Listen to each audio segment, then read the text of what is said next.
du meine Arbeit für richtig hältst, ob du glaubst, dass ich fleißig gewesen bin. जरा आंखें बंद करके सोचिए, एक ऐसा इंसान जो कभी भूखा सोता था, जिसे पेंटर बनने का सपना था, जिसे जिंदगी ने बार बार रिजेक्ट किया। अब जरा ये सोचिए, वही इंसान आगे चलकर इतना ताकतवर बन जाता है कि उसके एक इशारे पर लाखों नहीं करोड़ों लोग डरने लगते हैं। उसके एक आदेश से पूरा देश चुप हो जाता है। उसकी एक सोच से लाखों इंसान की जानें चली जाती है। आज हम उसी इंसान की बात करने वाले हैं, एडोल्फ हिटलर की। Wir wollen nicht lieben und wollen nicht schwindeln. Ich habe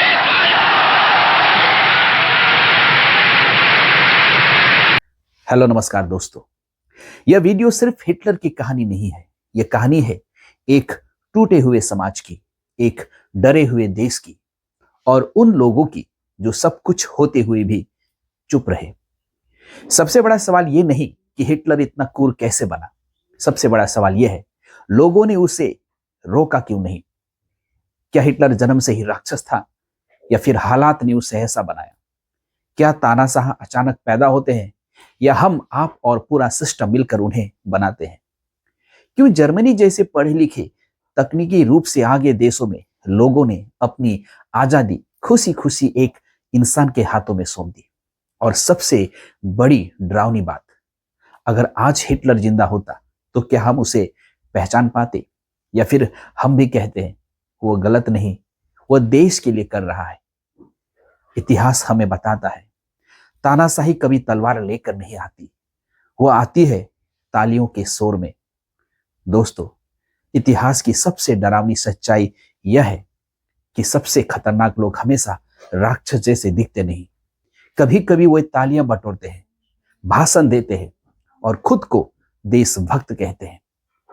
आज हम बात करेंगे हिटलर की। यह वीडियो सिर्फ इतिहास नहीं है, ये एक चेतावनी है। क्योंकि सवाल यह नहीं कि हिटलर कौन था, सवाल यह है कि हिटलर बना कैसे। एडोल्फ हिटलर का जन्म 1889 में ऑस्ट्रिया में हुआ। उसका पिता सख्त था, गुस्सैल, ऑथोरिटेरियन। घर में डर का माहौल था। मां ने उसे अत्यधिक प्यार किया, मां से अत्यधिक लगाव था।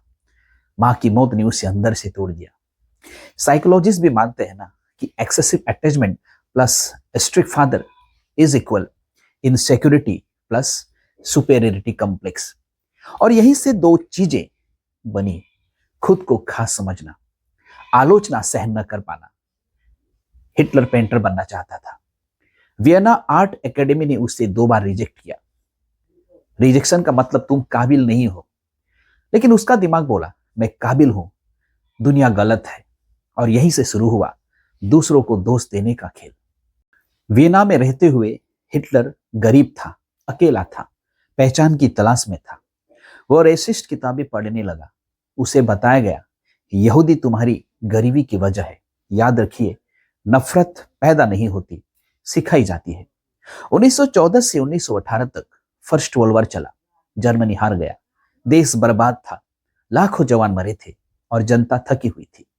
लेकिन असली मार युद्ध के बाद पड़ी। 1919 में ट्रीटी ऑफ वर्जेल्स साइन कराई गई।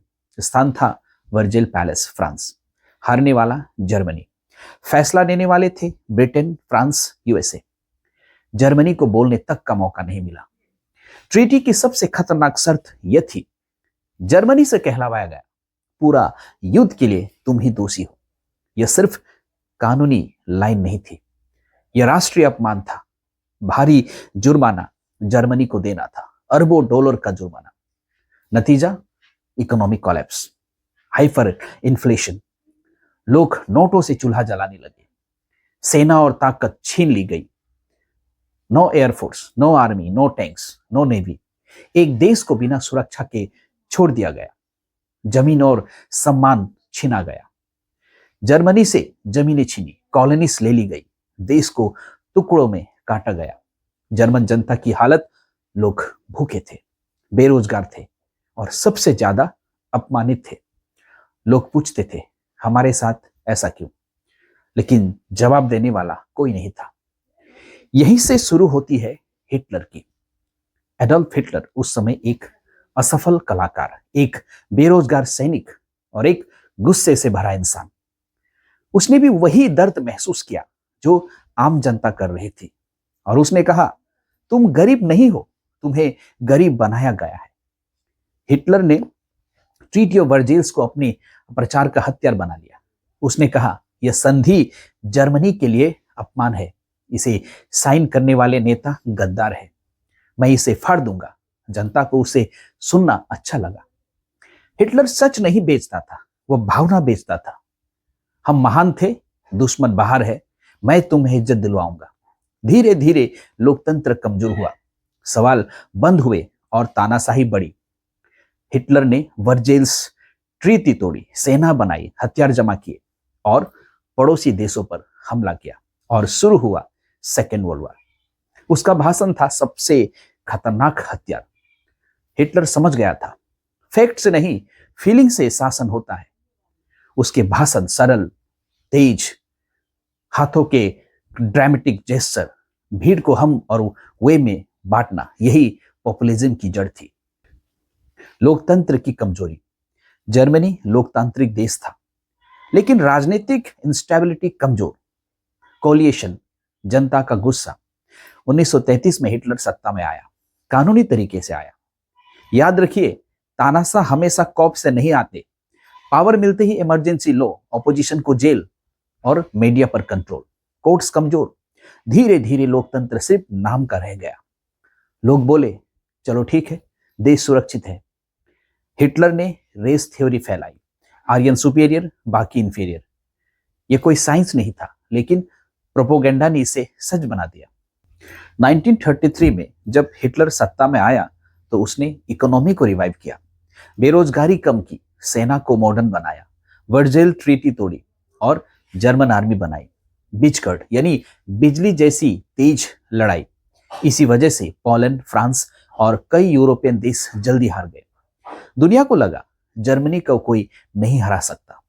हिटलर की सबसे बड़ी गलती थी ओवर कॉन्फिडेंस। लगातार जीत ने हिटलर को अंधा कर दिया।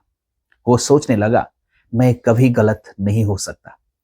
उसने जनरल्स की बात सुननी बंद कर दी, हर फैसला खुद लेने लगा, और यहीं से शुरू हुई हार की कहानी। पहला, रशिया पर हमला। सबसे बड़ी भूल, 1941 में हिटलर ने सोवियत यूनियन पर हमला कर दिया। इसे कहा जाता है ऑपरेशन बरबोसा। रसिया बहुत बड़ा देश था, ठंड बहुत ज्यादा थी, सप्लाई लाइंस बहुत लंबी। जर्मन सोल्जर ठंड से मरने लगे, खाने की कमी थी, हथियार जाम हो गए थे। नेपोलियन की तरह हिटलर भी रसिया में फंस गया था। 1941 में जापान ने पर्ल हार्बर पर हमला किया। इसके बाद अमेरिका ने युद्ध में एंट्री ली। हिटलर ने खुद अमेरिका के खिलाफ युद्ध घोषित कर दिया। यह एक और बड़ी गलती थी। अमेरिका के पास था अनलिमिटेड रिसोर्सेस, पावरफुल इंडस्ट्री, नई टेक्नोलॉजी, और अब जर्मनी को लड़ना पड़ रहा था ईस्ट में रसिया से और वेस्ट में ब्रिटेन से। अमेरिका से, यानी दो मोर्चों पर युद्ध। इकोनॉमी और रिसोर्सेस खत्म होने लगे।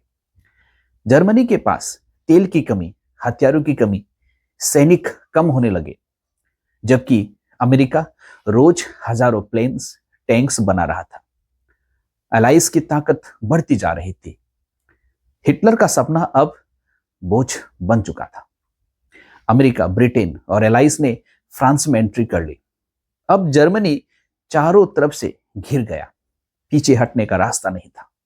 आखिरी समय में हिटलर बीमार था, पैरानॉइड हो चुका था, इमेजिनरी आर्मीज की बात कर रहा था। वो रियलिटी मानने को तैयार नहीं था। बर्लिन पर हमला हुआ, लेकिन हिटलर अब भी कह रहा था, हम जीतेंगे। 30 अप्रैल 1945 को हिटलर ने अपने बहुत करीबी लोगों को बुलाया और वसीयत यानी लास्ट पॉलिटिकल स्टेटमेंट लिखी। इवा ब्राउन से शादी कर ली सिर्फ एक दिन पहले, और इसके बाद हिटलर ने खुद की जान ले ली। इतिहासकारों के अनुसार यह कदम उसने इसलिए उठाया क्योंकि वो हार स्वीकार नहीं कर सकता था। जेल या सार्वजनिक ट्रायल से डरता था। उसका पूरा महान नेता वाली भ्रम टूट चुका था। सबसे खतरनाक इंसान वो नहीं जो नफरत फैलाता है, बल्कि वो है जो चुप रहता है। लोकतंत्र में सवाल करना देशद्रोह नहीं, नेता भगवान नहीं होते। हिटलर एक चेतावनी है, एक आईना है जिसमें समाज को खुद को देखना चाहिए। क्योंकि जब भी हम सोचने के बजाय तालियां बजाने लगते हैं तो इतिहास दोहराने लगता है। अगर आपको यह वीडियो इंफॉर्मेटिव लगा हो तो इसे लाइक करें, शेयर करें और कमेंट्स में बताइए क्या इतिहास से हम कुछ सीख सकते हैं।